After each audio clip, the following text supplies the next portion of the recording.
In the intricate dance of our daily lives, a surprising 40% of our actions are habits, not decisions.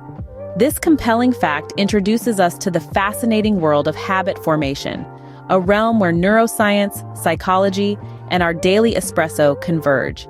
So, let's plunge into this fascinating field. At the heart of habit formation, there are four key components: cues, routines, rewards, and the habit loop. Cues are what trigger our habits. It may be the smell of fresh coffee that prompts you to head to the kitchen, or an alarm clock that sends you off running for a morning jog. Routines, then, are the actions we undertake in response to these cues. Next in line are rewards. These are the positive reinforcements that make our brains say, "Yes, that was great. Let's do it again." It's the satisfaction of a well-brewed cup of coffee or the rush of endorphins post a healthy workout. And finally, we have the habit loop, the cyclical process of cue, routine, reward, repeat. This loop is the cornerstone of our habitual behaviors. Intriguingly, studies have shown that once a habit loop is established, it can be incredibly resistant to change. This resilience can be a powerful tool when leveraged correctly. Consider the stories of famous personalities like Elon Musk or Serena Williams. Their success is often attributed to their talent and hard work.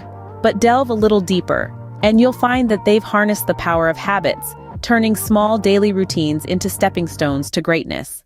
To summarize, understanding and leveraging the key elements of habit formation, cues, routines, rewards, and the habit loop, can unlock a world of potential.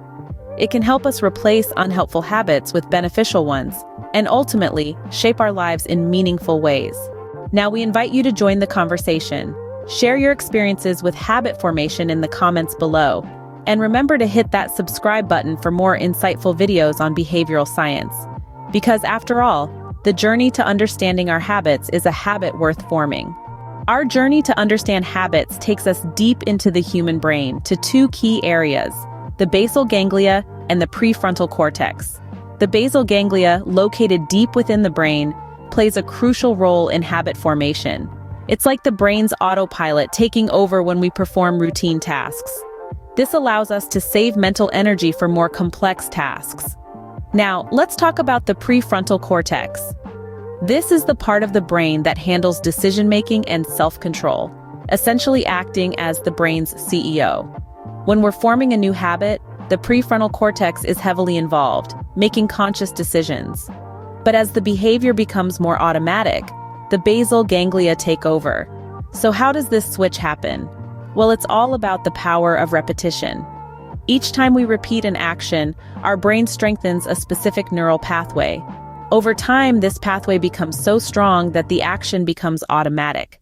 That's when the basal ganglia take over from the prefrontal cortex. Understanding this brain science can help us in our journey to form new, healthier habits. By consciously engaging our prefrontal cortex, we can make better decisions about which habits we want to form.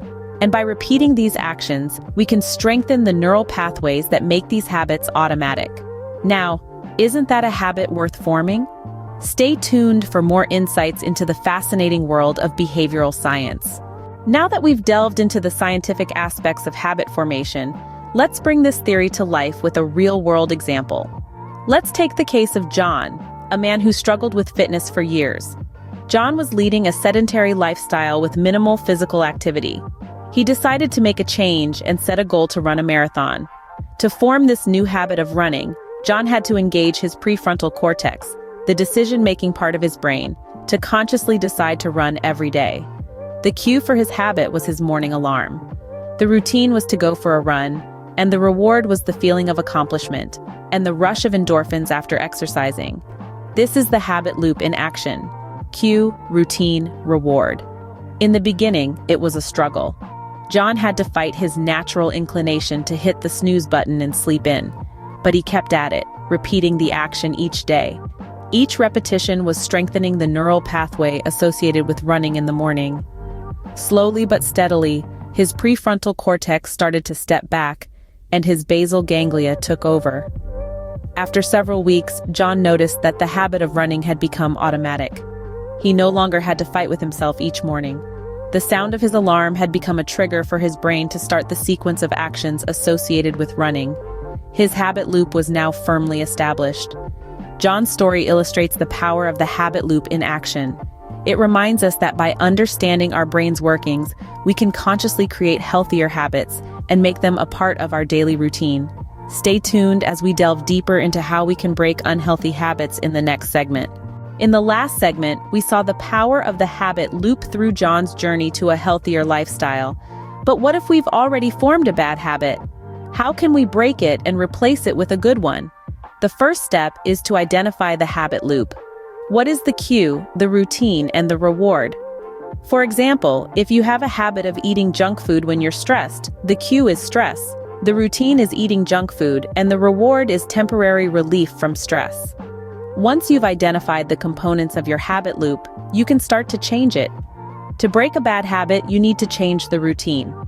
In our example, instead of reaching for junk food when you're stressed, you could try going for a walk, listening to calming music, or doing a few minutes of deep breathing.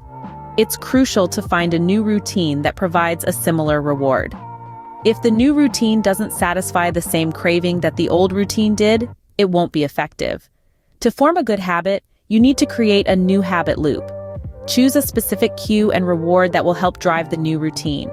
For example, if you want to start exercising regularly, you could set your workout clothes out the night before as your cue, and treat yourself to a healthy smoothie after your workout as your reward. Remember, change doesn't happen overnight. It requires patience, consistency, and persistence. Breaking a bad habit and forming a good one is a process, not an event. It's about taking small steps every day towards your goal. So don't be too hard on yourself if you slip up. Just keep going, and over time, you'll see the results. In our next segment, we will explore the role of mindset in habit formation. Stay tuned.